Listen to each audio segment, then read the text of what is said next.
Pues este jueves celebramos el Día de Dar Gracias aquí en nuestro país. Es un tiempo de reflexión. Reflejamos, ¿verdad?, en las bendiciones que nos da el Señor todos los días. Y yo sé que muchas veces, yo soy culpable de esto. Muchas veces tomamos todo en manera ligera. Se nos olvida darle gracias al Señor. Y hoy esta mañana la hermana Alicia nos leyó el texto de la historia de estos hombres leprosos, 10 leprosos, 10 hombres que estaban viviendo juntos. Eran hombres que no estaban admitidos entre la sociedad por causa de la enfermedad que ellos tenían. Esta enfermedad, mis hermanos, es una de esas enfermedades. Si hay unos de ustedes que no conocen qué es la lepra es una enfermedad que les come la carne, les mata los nervios, al punto de que uno no siente el dolor. Mucha de la gente que tienen lepra se les empieza a caer como pedazos de su cuerpo, las manos, los dedos, los pies, y no sienten el dolor, se les está pudriendo. Esta enfermedad les come la carne. En esos tiempos del Señor Jesús, en esos tiempos de antes de que se descubriera el medicamento como lo conocemos hoy, había muchas causas de eso, de lepra. Y hoy todavía en ciertos países pobres, hermanos, todavía hay esta enfermedad. Y es algo bien, bien terrible. Y vemos donde hay 10 hombres viviendo juntos afuera de la ciudad. Están viviendo juntos afuera de la ciudad, y quiero que noten que uno de ellos era un extranjero, samaritano, y los otros 9 eran judíos. Vivían juntos estos hombres, y lo que uno se pone a pensar inmediatamente es que en esos días los judíos no hablaban con los samaritanos, porque era algo de que ellos miraban a los samaritanos como gente que estaban sucios, no eran puros como ellos, y eso no hablaban con ellos. Por eso leemos la historia de la mujer que estaba la noria, cuando el Señor Jesucristo va y habla con ella, la mujer samaritana, en el Evangelio de Juan capítulo 4. Leemos la historia esa, y la mujer está sorprendida porque dice: tú eres un hombre judío y hablas conmigo, una mujer samaritana. Y eso no se permitía en esos días. Pero vemos que esos 10 hombres están viviendo juntos. Están viviendo juntos, y lo que tienen en común es que están enfermos. Todos tienen la lepra. Y qué cosas, ¿verdad? Que durante la vida nosotros tenemos ciertas reglas, ciertas cosas, reglas que gobiernan nuestras vidas. Pero cuando se llegan los tiempos difíciles, los tiempos de enfermedad, los tiempos en donde uno está batallando profundamente por la vida, se nos olvidan esas cosas que antes valorábamos, ¿verdad? Antes decíamos: no, esto es importante, yo no voy a hablar con ese samaritano porque él es abajo de mí, yo soy más importante que él. Pero ahora que estaban enfermos todos, ni caso le ponían a eso de que él era samaritano. Hablaban con él, más bien vivían con él. Porque como todos tenían en común la enfermedad, ya no era importante eso de que no, pues yo soy judío y tú eres samaritano, yo no debo de estar hablando contigo. Cuando se vienen esos tiempos difíciles, mis hermanos, vemos que muchas veces eso sirve para unir la gente. Cuando hay la persecución, enfermedad, las tribulaciones, ¿verdad?, las pruebas, vemos que esas cosas, esos eventos muchas veces unen a la gente. Nosotros hemos visto esto en nuestros hogares también, en nuestras vidas, ¿verdad? A lo mejor uno de nosotros, uno de ustedes está enojado con su hermano o su hermana, que sabes que ya no te voy a hablar, o sabes que yo no voy a hablar a mi hermana, que esto y que el otro. Pero algo pasa en donde los metemos en una prueba y se nos olvida de todo eso. Y es lo que vemos aquí. Y el Señor Jesucristo va a rumbo a Jerusalén. En rumbo a Jerusalén, cuando va entrando el Señor Jesucristo, quiero que noten que inmediatamente en el versículo 13, donde va entrando él, lo vieron los 10 hombres leprosos. Lo vieron, ¿verdad? Y inmediatamente en voz alta clamaron: Jesús, Maestro. Jesús, Maestro, ten compasión de nosotros. Ahora, cuando ellos reconocieron al Señor Jesús, cuando vieron que venía el Señor Jesús, ya en esos tiempos, ya el nombre de Jesús era famoso. Por causa de todos los milagros que estaba haciendo, sus enseñanzas, ya tenía una multitud de gente que lo andaba siguiendo. Y eso, cuando lo vieron, inmediatamente conocieron que él era el hombre que estaba haciendo los milagros, el maestro, el mero maestro. Ahora, cuando uno lee esa palabra maestro, pues verdaderamente, ¿qué están diciendo cuando le dicen maestro? Nosotros tenemos lo que nombramos el comandante y jefe aquí en los Estados Unidos. Y el comandante y jefe de los Estados Unidos es nuestro presidente Barack Obama. Él es el mero encargado de aquí, de este país.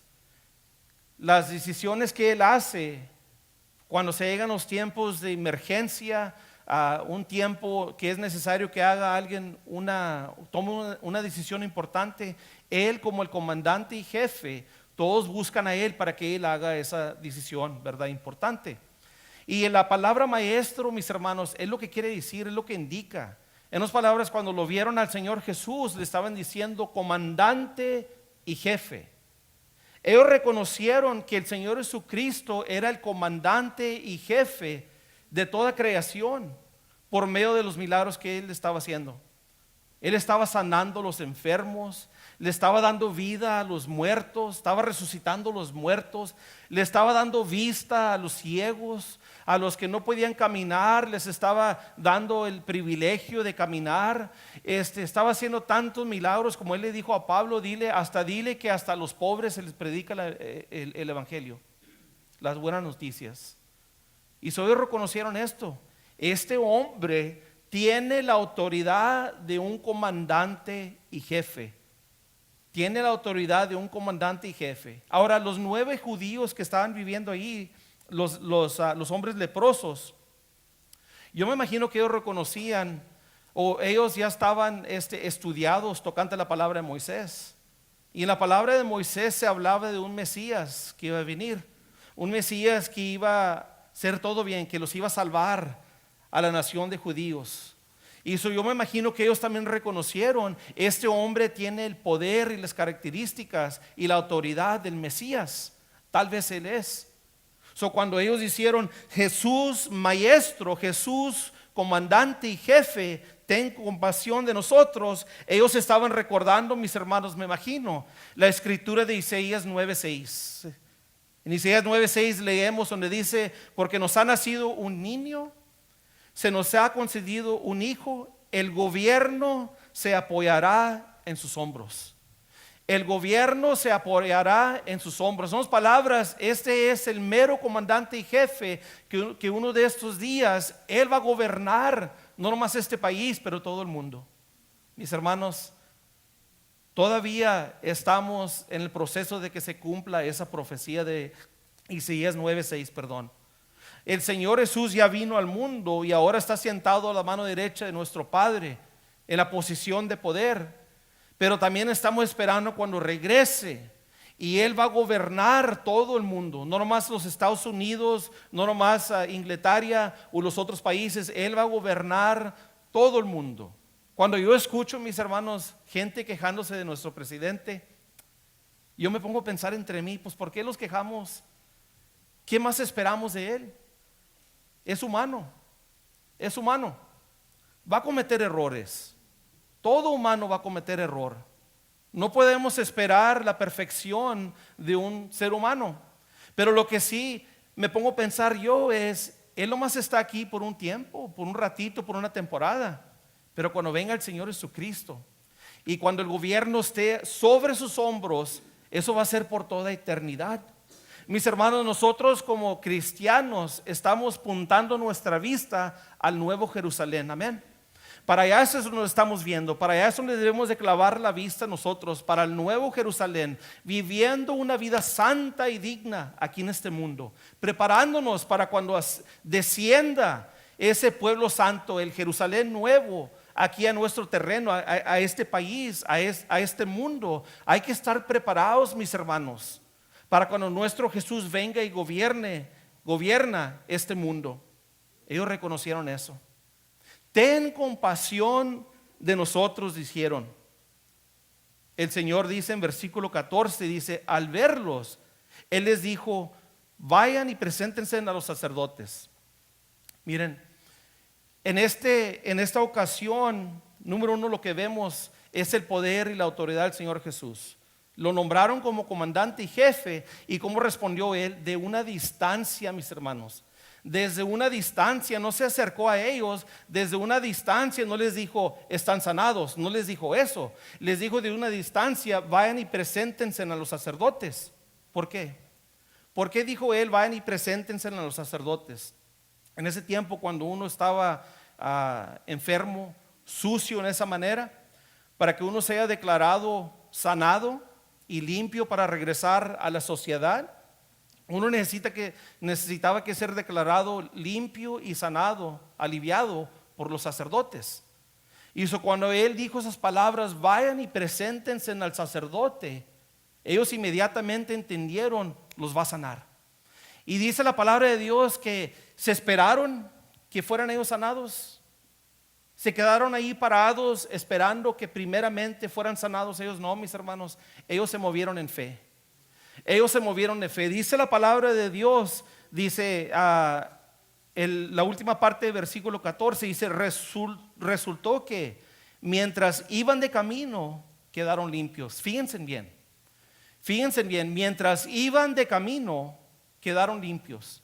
Mis hermanos, cuando uno tiene fe en el Señor Jesucristo, cuando uno confía en el Señor Jesucristo y uno obra y ora tocante la voluntad del Señor Jesucristo, hay que no dudar en nuestros corazones si el Señor va a cumplir con nuestras necesidades. La palabra de Dios dice que el Señor va a cumplir con todas nuestras necesidades. Hay que no ponernos, mis hermanos, como en una bolita y decir, se me está acabando el mundo, me voy a morir, necesito esto, pero no lo tengo, necesito todas estas cosas y el Señor se ha olvidado de mí. No, mis hermanos, si la promesa es que el Señor va a cumplir con todas nuestras necesidades, uno debe de moverse por medio de fe, ¿verdad? Uno se debe de mover. Los hombres leprosos reconocieron la voz de autoridad y se movieron. La razón que muchos de nosotros no conocemos la voz de autoridad es que nunca estamos dispuestos a escuchar la voz de autoridad. Y cuando yo digo la voz de autoridad, no estoy hablando de la voz mía, la voz de los otros pastores. Yo estoy hablando de la voz que viene de la palabra de Dios. La voz que viene de la palabra de Dios. Cuando uno lee la palabra de Dios, uno escucha la voz del Dios viviente, del Espíritu Santo en nuestro espíritu, reconociendo que es una palabra de autoridad, y uno se debe de mover. Si uno no se mueve, si uno se queda ahí como quien dice tuido, pues hermanos, nunca vamos a ver la bendición del Señor. La bendición muchas veces no está aquí, la bendición está allá. Porque quiero que notan la tema de la palabra de Dios en el libro de Hechos y las letras de Pablo, de Pedro, de Santiago, de todos estos hombres. Era siempre andaban caminando, siempre andaban en camino. En otras palabras, siempre se andaban moviendo por fe. Y ese es el gran ejemplo que los dan estos 10 hombres leprosos.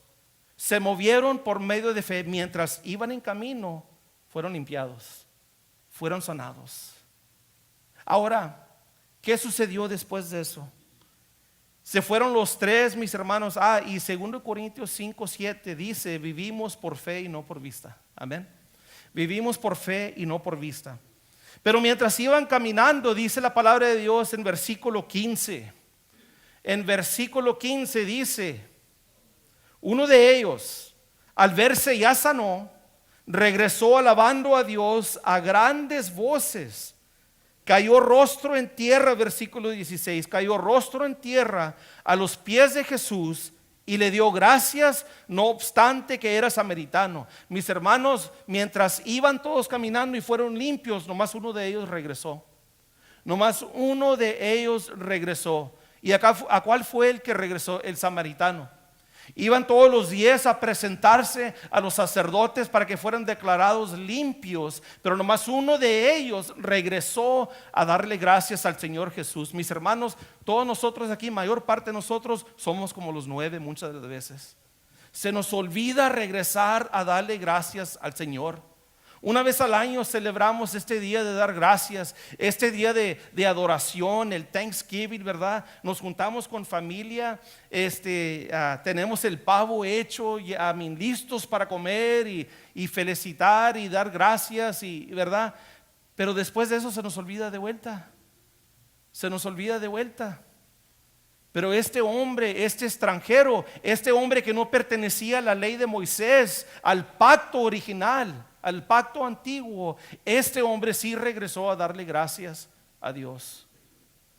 ¿Se imaginan que cuando eran limpios, cuando fueron sanados, a lo mejor tal vez cuando iban caminando los 10, a lo mejor tal vez los 9 judíos vieron al samaritano y dijeron, bueno, ya estamos sanados, yo no sé tú, pero cada quien por su santo, nosotros vamos para acá, para nuestra vida, a ti que te vaya bien y bonito. A lo mejor le dijeron eso.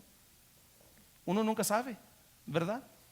A lo mejor se regresaron esos sentimientos de que, bueno, no debemos de estar hablando con un extranjero nosotros, porque somos judíos.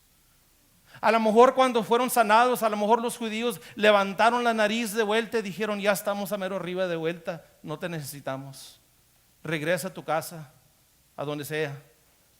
Muchos de nosotros así somos. Muchos de nosotros, mis hermanos, somos bendecidos por el Señor y se nos olvida. ¿Y qué es lo que hacemos? Levantamos la nariz, levantamos el cuello, le volteamos la espalda a aquellos que son necesitados. Se nos olvida darle gracias al Señor y nos vamos a nuestro rumbo. Nos vamos caminando. Alegres porque vamos a tener toda aquella vida que hemos perdido, ¿verdad? Ahora tengo estas riquezas, tengo este carro nuevo, esta casa nueva. ¿Y los necesitados? Se nos olvida de los necesitados. Se nos olvida.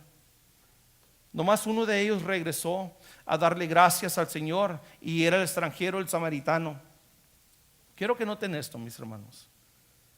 Dice uno de los autores, Warren Wiersbe, él dice que lo curioso es que mientras iban los 9 a presentarse al sacerdote, el samaritano regresó y en los pies de Cristo construyó un altar de adoración y se convirtió de extranjero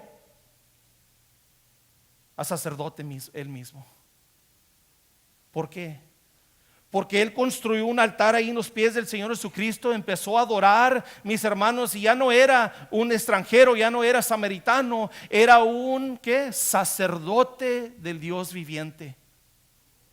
Sacerdote.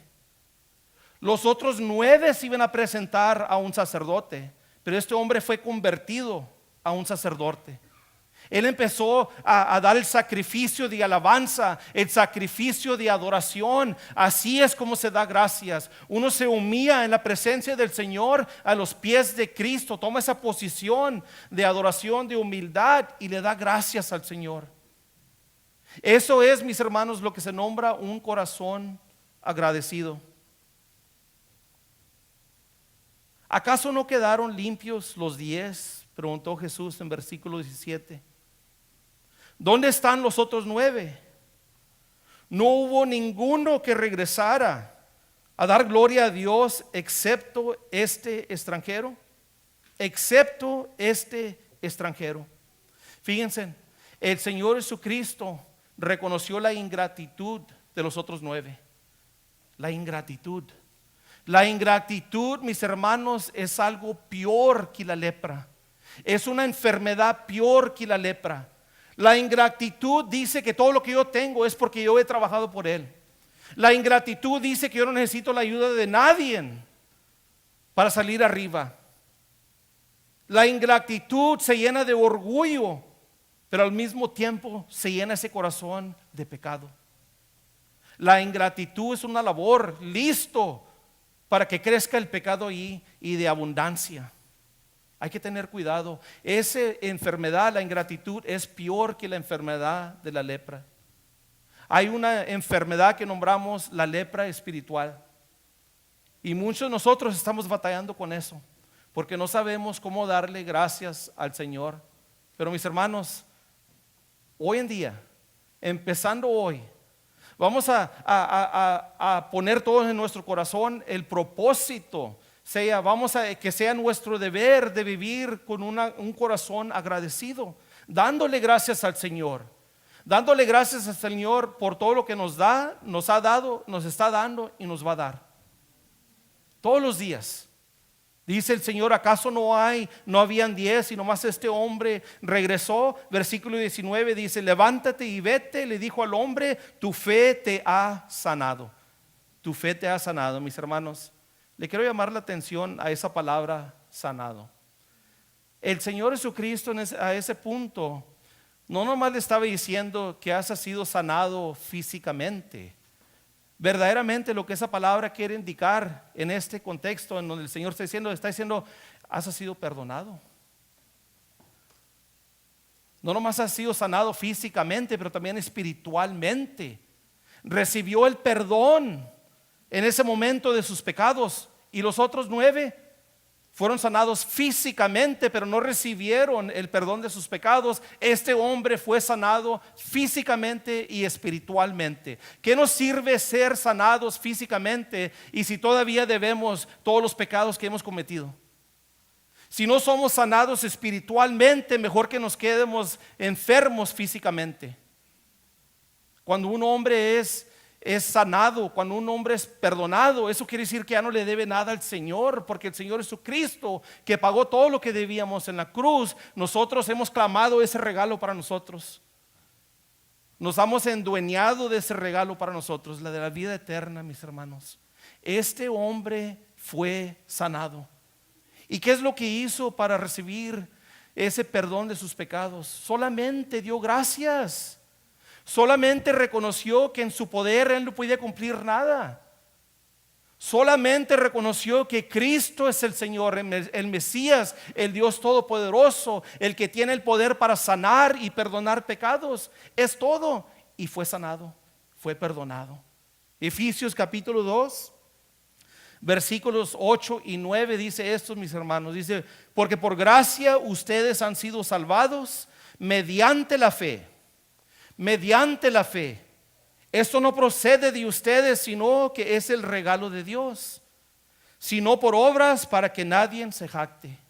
Para que nadie se jacte. Mis hermanos, cuando hacemos el orgullo para un lado, cuando hacemos estas cosas para un lado, mis hermanos queridos, empezamos a cultivar ese corazón de agradecimiento, ese corazón agradecido. Y ese corazón agradecido todos lo necesitamos. Todos lo necesitamos. ¿Por qué venimos a la iglesia en los domingos, mis hermanos? ¿Por qué venimos a la iglesia? ¿Por qué vienen ustedes a la iglesia? ¿No vienen a escucharme a mí? Y qué bueno que no vienen a escucharme a mí. Venimos para recibir la bendición de estar en la presencia del Señor. Venimos para darle gracias al Señor por todas las bendiciones que Él está derramando. Venimos para cultivar un corazón agradecido. Por eso debemos de venir a la iglesia, mis hermanos. Que esa sea la mayor razón. Venimos a agradar al Señor, venimos a adorar al Señor, venimos a estar entre su gente, a cultivar ese corazón de agradecimiento. Un corazón agradecido, mis hermanos, reconoce quién es el verdadero maestro. Amén. Un corazón agradecido reconoce que el Señor Jesús es el verdadero comandante y jefe, no nomás de todo el mundo y el cielo, pero también de nuestras vidas. Reconoce. Un corazón agradecido, mis hermanos, no necesita ver los resultados primero. No necesita que ver los resultados primero. Un corazón agradecido confía en el Señor y se mueve en fe. Eso es lo que es un corazón agradecido. Un corazón agradecido, mis hermanos, es libre de la lepra espiritual. Libre de la lepra espiritual. En otras palabras, somos sensibles al Espíritu Santo. Aquel que tiene la lepra espiritual no tiene no es sensible a la voz del Espíritu. No es. Pero un corazón agradecido sí es. Un corazón agradecido, mis hermanos, alaba a Dios con humildad. Con humildad, que esa palabra se nos quede en la mente y en el corazón. Alaba al Señor con humildad. Es muy necesario. Y un corazón agradecido recibe más. Escuchen bien. recibe más porque es fiel con poco. Reciben más porque es fiel con poco. Si tú eres fiel con lo poco que el Señor te ha dado, el Señor te va a encargar de más. Si el Señor te mira a ti y dice, mira mi siervo, mi sierva Elda, cuando le doy yo estas cositas, ella me da gracias enfrente de toda la multitud, enfrente de toda la gente, y yo puedo confiar en ella, le voy a encargar más. Si es fiel con poco, le voy a encargar más, porque puede ser fiel con más, ¿verdad? Mis hermanos, ¿quién de aquí quiere más de las bendiciones de Dios? Todos nosotros deseamos más bendiciones de Dios, pero si no cuidamos lo poco que Él nos ha dado, si no somos fiel con las pocas bendiciones que Él nos ha dado, no los va a dar más. Pero si es fiel con poco, más nos dará el Señor. Mateo 25, 23. Ahora miren, mis hermanos, la pregunta es esto: ¿cómo puede cultivar uno un corazón agradecido hacia Dios? ¿Cómo puede cultivar uno un corazón agradecido hacia Dios? Una de las maneras que uno puede cultivar un corazón agradecido hacia Dios es practicar a ser agradecido con su prójimo. Practicar el agradecimiento con su prójimo. Que el Señor no nos dice a nosotros, dice que el más grande mandamiento es amar a Dios primero, antes de todo, ¿verdad? Con todo tu corazón, mente, fuerza, espíritu, con todo, ¿verdad? Pero ¿qué es el segundo mandamiento? Dice, ama al prójimo como te amas tú mismo. Ese es. Y ¿cómo puede uno cultivar un corazón agradecido hacia Dios? Practiquen a ser agradecidos, el agradecimiento con su prójimo, con su vecino, con su hermano, con su hermana. Muchos de nosotros se nos ha olvidado cómo decir gracias, ¿verdad? Se nos ha olvidado decir gracias. ¿Cómo a ver a alguien, a una persona que está en nuestra vida y a ir a decirle, ¿sabes qué? Nunca te lo he dicho, pero yo nomás te quiero decir esto. Te quiero dar gracias por el compañerismo que me has dado tú a mí en mi vida. Ahora a lo mejor tal vez tú estás pensando de alguien y dices, pues no sé qué le puedo dar gracias, ¿para qué le voy a dar gracias al individuo? Pues ¿qué ha hecho él por mí? Mira, ponte a meditar. Esa persona es importante a tu vida. Ponte a meditar, tocante las cosas que tú puedes buscar a alguien en tu vida y decirle a alguien, gracias. Gracias por tu compañerismo, gracias por tus oraciones, mis hermanos, gracias, hermano Víctor, gracias porque vienes todos los domingos y haces el sacrificio de estar aquí en el grupo de adoración. Gracias por ese sacrificio, hermano Gil, gracias porque levantas la vean y vas y levantas a la gente. Gracias mi hermano Lupe porque da su estudio. Gracias los Navarros, gracias todos los que están aquí por algo, ¿verdad? Hay que buscar una razón por qué dar gracias a todos. Cuando empezamos a hacer eso, mis hermanos, empezamos a cultivar ese corazón agradecido. Y cuando empezamos a cultivar ese corazón agradecido, mientras estamos dando gracias a nuestro prójimo, va a ser natural a darle gracias al Señor por todas las bendiciones que Él nos da. Grandes, chicas, medianas, no le hace qué tamaño sea la bendición. Vamos a enseñarnos cómo darle gracias al Señor. Que el día de dar gracias no nomás sea este jueves que viene, que sea todos los días de nuestras vidas. Hay que ser como ese hombre, ese extranjero, ese samaritano que regresó a los pies del Señor Jesucristo y le dio gracias. Amén. Mis hermanos queridos, esta mañana vamos a tener eso en mente, pendiente en nuestra mente y corazón. Voy a invitar al hermano Hugo que le pase, que nos dirige en un canto de alabanza. Y le voy a pedir a todos que se pongan de pie esta mañana. Y mientras se pongan de pie, pónganse a pensar de aquellas cosas que ustedes están agradecidos con el Señor. ¿Qué es lo que el Señor les ha dado a ustedes? Que uno puede decir hoy, ¿sabes qué? Yo estoy bien agradecido, mi Señor Padre, mi Señor Jesús. Yo estoy agradecido que tú me has dado la salud. Yo estoy agradecido que tú me has dado el compañerismo. Yo estoy agradecido por mi esposa, por mis hijos, mis hijas, por mi padre, mi madre. Cualquier cosa que usted sienta el agradecimiento, dele gracias al Señor hoy. El altar está abierto hoy esta mañana, mis hermanos. Los exijo a todos que vengan y se pongan de rodillas y le den gracias al Señor por algo, por algo. Si no puedes a pensar de nada, hasta dale gracias al Señor por el aliento que está en tus pulmones ahorita, por la vida que tienes, porque estás vivo. pero dale gracias al Señor por algo hoy, y que sea algo constante todos los días. El altar está abierto. Mis hermanos, a lo mejor tal vez necesitas oración, una oración específica. Está su siervo aquí para orar con usted. Pásenle, mis hermanos.